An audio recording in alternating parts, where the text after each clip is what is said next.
ꯃꯍꯧꯁꯥꯒꯤ ꯆꯍꯤ ꯑꯃꯒꯤ ꯑꯔꯣꯏꯕ ꯅꯨꯃꯤꯠꯇ ꯄꯥꯡꯊꯣꯛꯅꯕ ꯕꯥꯏ ꯕꯥꯏ ꯑꯃꯁꯨꯡ ꯊꯪꯅꯕ ꯃꯊꯪ ꯆꯍꯤꯒꯤ ꯑꯍꯥꯟꯕ ꯅꯨꯃꯤꯠꯇ ꯄꯥꯡꯊꯣꯛꯂꯤꯕ ꯅ꯭ꯌꯨ ꯏꯌꯔ ꯅꯨꯃꯤꯠꯇ ꯆꯥꯛꯆꯥ ꯍꯩꯖꯥꯅꯕ ꯄꯤꯛꯅꯤꯛ ꯆꯠꯄ ꯍꯔꯥꯎ ꯀꯨꯝꯍꯩ ꯑꯃꯗꯤ ꯃꯌꯥꯏ ꯀꯥꯕ ꯆꯤꯟꯖꯥꯛꯅꯆꯤꯡꯕ ꯆꯥꯁꯤꯜ ꯊꯛꯆꯤꯜꯂꯒ ꯂꯥꯡꯕꯒꯤ ꯊꯕꯛ ꯑꯃꯠꯇ ꯇꯧꯕ ꯌꯥꯔꯣꯏ ꯍꯥꯏꯅ ꯃꯐꯝ ꯀꯌꯥꯗꯒꯤ ꯃꯩꯔꯥ ꯄꯥꯏꯕꯤ ꯂꯨꯞꯁꯤꯡꯅ ꯑꯊꯤꯡꯕ ꯑꯁꯤ ꯊꯝꯅꯔꯛꯂꯤ꯫ ꯀꯔꯤꯒꯨꯝꯕ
tribal culture amasung athoi dangmai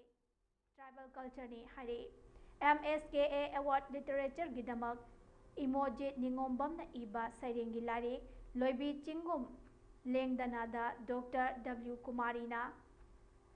iba critical essay humfutaragi nonglei matungi yaningda amasung MM Ahmad na Manipuri lolda handokpa Mirza Hadi Rosda na iba Umran Jan Ada da Piragani Hari MSKA Award Fine Arts Kidamak Aribam Jayachandra Sarmana Yekpa Peace 2 da amasung Sanabam Manorama Debina Yekpa Graphic Lai Lokhatpada Piragani MSKA Award Sing Asida Sel Oina Lupali Sing Yangkai Certificate Amasung Sohol Yauri MSKA Young Award Pinabagi Damat Khangat Labasing Adude Dr. Pukrambam Lilabati Devi Jagoi Namram Rajeshwar Singh Music Laisram Syam Kumar Singh Theatre Moirang Them Lamnganba Maitei Thangta Nongmai Kakpam Mona Lisa Devi Additional Costume and Designing Amasung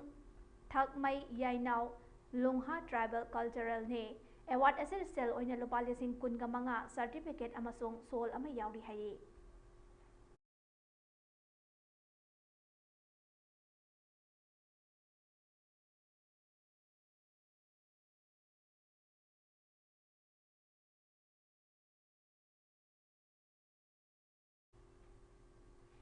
Manipurgi Ching amasung tampaki mafamsingda Security Force na area domination amadi thiba humagi thabak leptana chathari Security Forces na Imphal West District ki manungchana laiba Sagai Sabi Road Konsak Yambi Road ta thiba humagi thabak chathabada yamlaba khushukolai kaya fagat pangamkhre fagalaba khulai sing adude magazine ani ga loinana 9mm pistol ani carbine ama scope sight yauba 303 rifle modified sniper ama single barrel gun ahum 9mm gi kapayariba maru taragani thoi single barrel gi kapayariba maru ani hand grenade mari baufeng wireless set ama amade smoke grenade amani hairi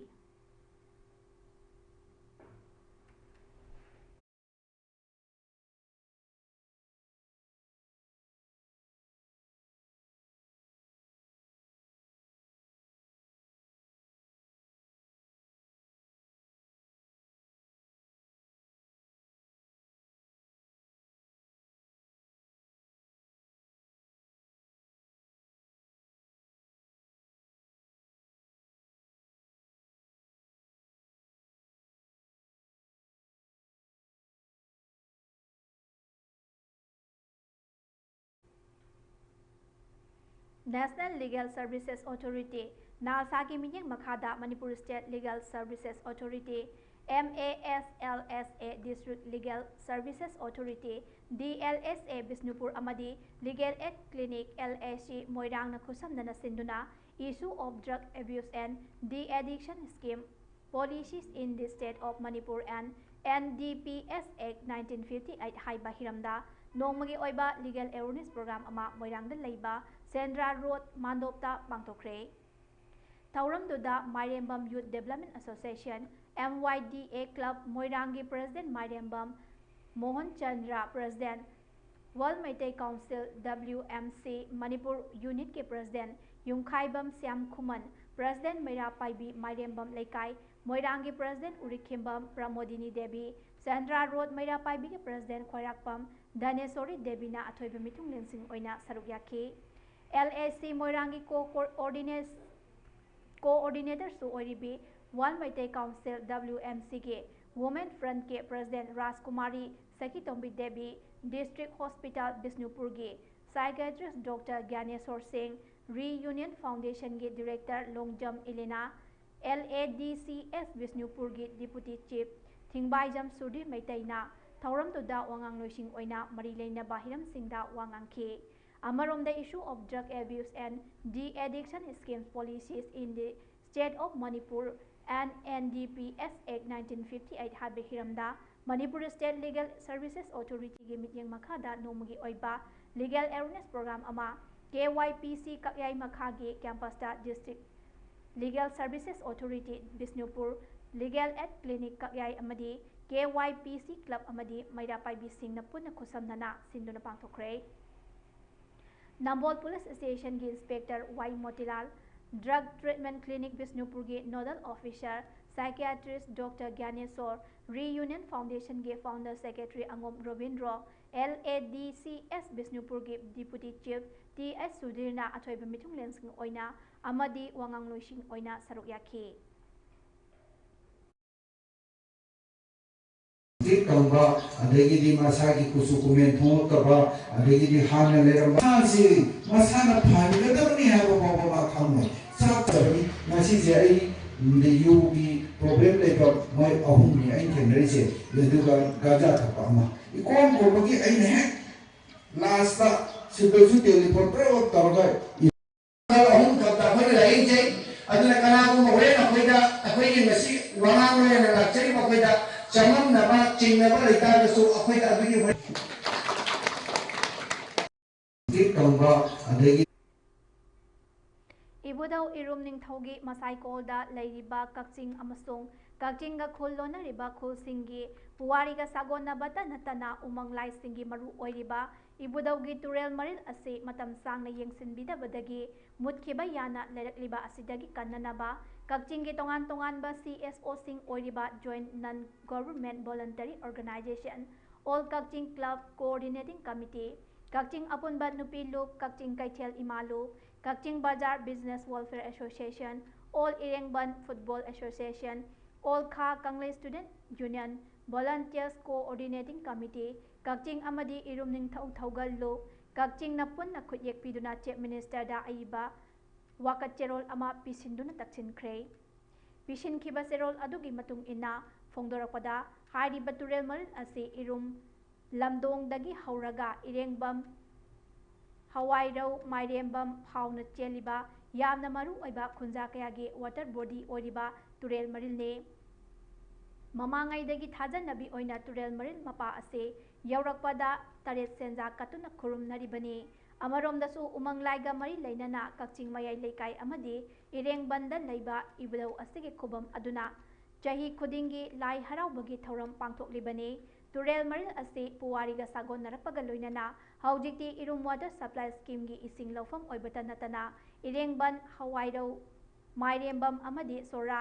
karansi gi khunja kayage thaknabagi ising lawfam oiribani cherol asna makha taraduna hai hairiba maru oiba turel ase matam kaya yengsinbi taba amadi turel maril ase nomo gi piksilakpana maram oiraga lana imiyoi kyana lana lam khopchilak labra haibagi chingnaba tanatana turel asi atenba matamgi manungda mutkiba yabagi akiba leire. Hiram asida Chief Minister na ahenba miing sangbiduna mari leinaba lengaki loisang singda pautak piduna turel asibu kanbinaba amadi masak thokna semgat chagat pinaba kaksingi CSO singi maikaidagi amata oina phongdorakli.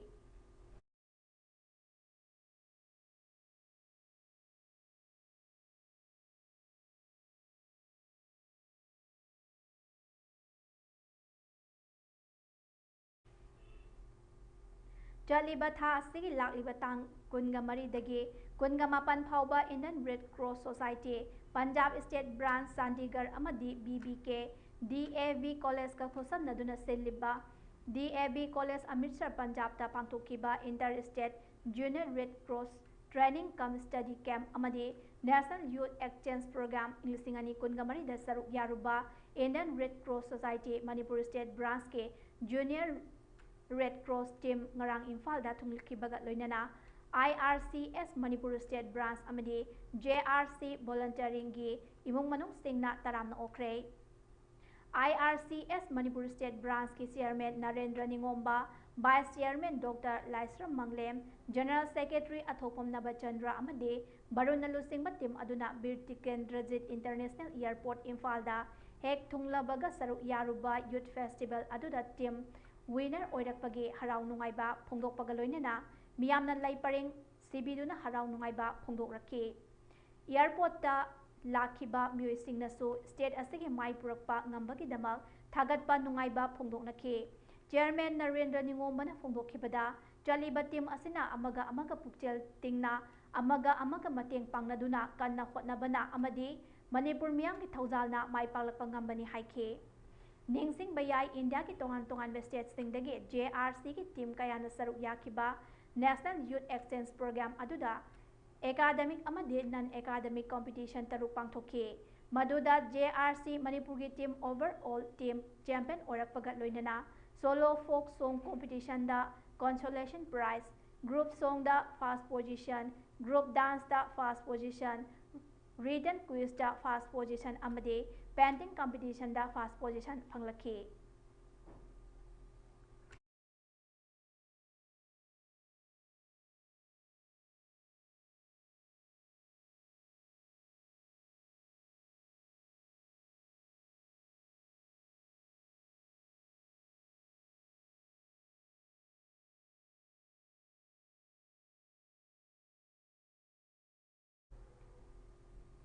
All Manipur Working Journalists Union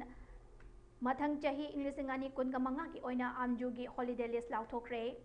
Amju na thadorokpa cherol amada English ani kun ka manga ki oina print media ki oina puna numit 13 ni aduga electronic media ki oina puna numit 5 ni suti oigani.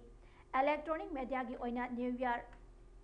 Republic Day, May Day, Independence Day amadi Ningol Chakauba suti oigani. Aduga print media ki oina New Year, Manipur Press Club Foundation Day, Republic Day, Yausang Chajibu Chairauba, Idul Fitr, Gaura Chairauba, May Day, Independence Day, Hawkers Day, Ningol Chakauba, Christmas, Bishwakarma Puja, Pishatau Iratpa na chingba sing suti oigani hari.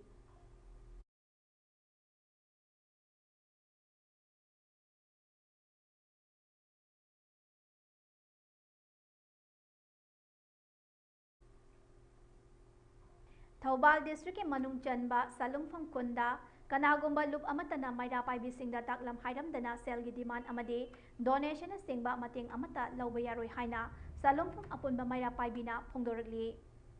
Ngasi nungthin Salungphang maira paib sangda pangthokiba paumi singa unaba amada Salungphang apunba maira paibi president Thingbaijam Nganbiton Laimana haikibada Manipurda hojik thokliba tangdu leitadaba asina maram oiraga Kungang asda makal amatagi demand sing tauba yaroi amadi maira paibida hairamdana donation singba lauba yaroi janglakpa yaroi haiki mahakna makata na hai December 13 chahi loiban numit amadi January ki tang ama chahi hoban numit sing asida kanagumba amatana Salungphang phun asigi mafam amatada nisha sijinnaba chaksa haijanabana chingba amata tauba yaroi athingba asigi mayokta kanagumba singna lamhen tumhen nuna Chakcha haijannaram labadi amadi nisa sijinaduna khatna chainaba thoklaklabadi maduda tholakpa afa fatta daita khodimak masa masana pujagadabani haiki. Housing Manipur ki oiba law and order ki fimam fatabana maram oidana lansina maram oidana huzi akoi gi lamdam si daida himal amasung sakai thungkai ga mari leina tawhiriba loop nataga any party amana akoi thungkang si daida akoi salukam apun ba maira pai bi yaya ba yaudana kaigumba donation amata tawba yaro himal amata tawba yaro haibase nasi press ki mamangda akoi salukam apun ba maira pai bi site gi ningsing jari aduga wafam amana hayeng amasung hangsit bai bai amasung new year ga mari leina na akoi gi salukam gi apun ba Rinjigi laiba surrounding sigi akoibada karigumba kanagumba matana nisa sasalaga saksha yuthak tawba yaroi saksha hijana ba yaroi karigumba maduda nisa saduna lamen to henduna karigumba saksha hijana ba tawdana crime thoro abati maduda thorokpa afafata punimmak masa masa gi taita oigedabane haibase ngasi press ki mamangda salumphama pun mamaira pari site gi miyamda khanganjai Ahanba Manipur Air Aquadron NCC Cadet Experience the Thrill of Microlight Aircraft Training Imphal da Pangthokre. NCC na sinduna zatharakpa training program ama oina the Eastern Star Higher Secondary School Khangaboki Cadet Singda Microlight Aircraft Virus SWIT co-pilot oina Wing Commander M. Herojit Singh Puna Bir Tikendrajit International Airport Imphal da Haukiba December tang kunga taret amadi kunga nipanda aircraft fiber training pangthokre. ANO third officer Haris Kumar Khundrakpam na thadorok pacherol amana phongdorokpada ahanba air squadron NCC Imphal na sinduna pangthokiba training asida NCC cadets singda aircraft asi paiba control tauba amadi take off taubagi matangda takpi tambiki training asina cadets singna Tungi future da pilot oining basting da hena kana ba piragani haiki training asibu pangthokpada chauna mateng panglakiba wing commander M Herojit Singh bu associate NCC officer na mahaki leadership ki makhada NCC cadet Singh bu ngakpi senbiduna training pikibagi damak thagat pasu phongdoki loinana NCC cadet Singh nasu aircraft asi paibagi training pibagi damak NCC ki director general amadi Government of Manipur da su training ase pangthokpada chauna mateng pangbibagi damak thagatpa phongdoraki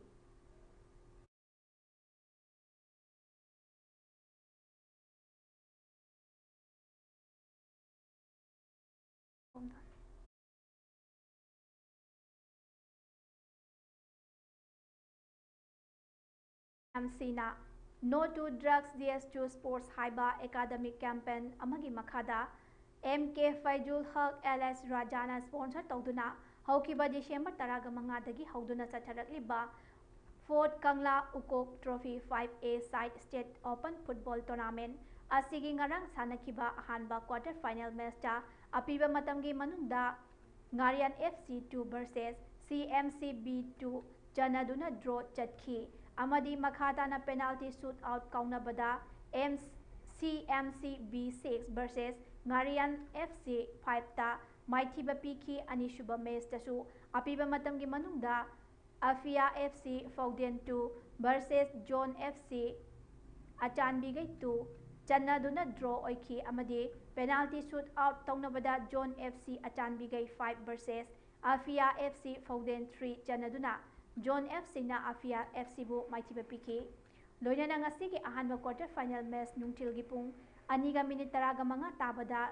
Chingoi FC Angtha versus CUB FC Changamdabi Makha Anishuba match nungtilgi pung ahum tabada CMCA versus KTYDC Kairang Anina Sanagani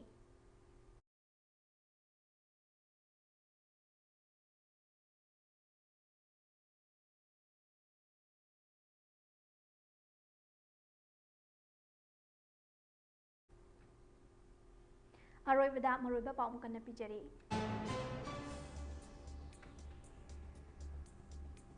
Manipur State ethnic violence na maram oiraga English ngani kun ga humdoi dagi hauduna lalhauba ga mari leinaba irang sing hengalatli MSA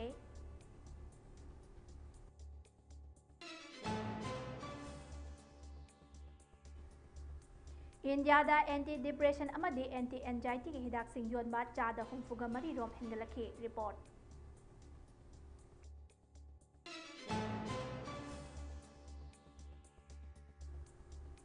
ꯕꯥꯏ ꯕꯥꯏ ꯑꯃꯗꯤ new year ꯄꯥꯡꯊꯣꯛꯄꯗ ꯃꯐꯝ ꯀꯌꯥꯗꯒꯤ ꯑꯊꯤꯡꯕ ꯊꯝꯕ ꯍꯦꯟꯒꯠꯂꯛꯂꯤ꯫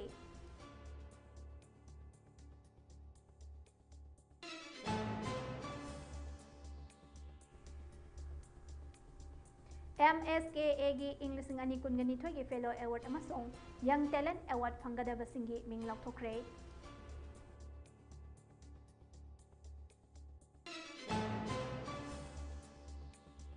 Hand grenade ꯌꯥꯎꯅ ꯃꯁꯤꯡ ꯌꯥꯝꯂꯕ ꯈꯨꯠꯁꯨ ꯈꯨꯠꯂꯥꯏꯁꯤꯡ ꯁꯦꯀ꯭ꯌꯨꯔꯤꯇꯤꯅ ꯑꯣꯄꯔꯦꯁꯟ ꯆꯠꯊꯕꯗ ꯐꯒꯠꯄ ꯉꯝꯈ꯭ꯔꯦ꯫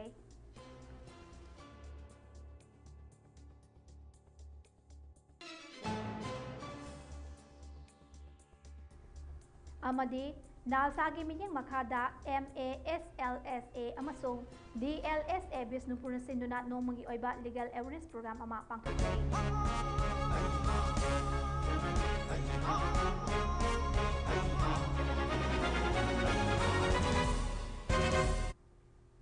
ꯍꯧꯖꯤꯛꯀꯤ ꯑꯣꯏꯅ ꯃꯃꯤ ꯇꯤꯚꯤꯅ ꯁꯟꯗꯣꯛꯆꯕ ꯃꯅꯤꯄꯨꯔꯤ ꯄꯥꯎ ꯃꯇꯥꯡ ꯑꯁꯤ ꯂꯣꯏꯁꯤꯟꯖꯔꯦ꯫ ꯃꯈꯥ ꯇꯥꯕ ꯄꯥꯎꯒꯤꯗꯃꯛ ꯃꯤꯠꯌꯦꯡ ꯇꯥꯗꯨꯅ ꯂꯩꯕꯤꯌꯨ꯫